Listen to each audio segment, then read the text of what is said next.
हे बघा निसर्ग एवढं छान आहे इकडं. हे बघा मित्रांनो किती मस्त मस्त आहे. हे बघा छान आहे एकदम निसर्ग. हे बघा ते आंब्याचं झाड आहे, आंब्याचं झाड लावले.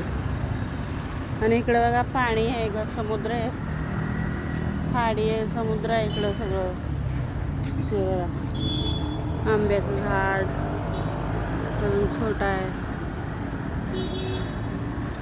इकडं खाडी. कशाचं वायर लोंबलंय बाबा इथं.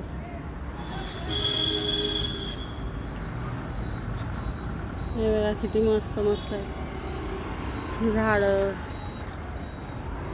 ते सगळं खाडी आहे. तिकडं मंदिर आहे, दिसलं का मंदिर? हे बघा मंदिर, राधाकृष्णाचं मंदिर आहे तिकडं.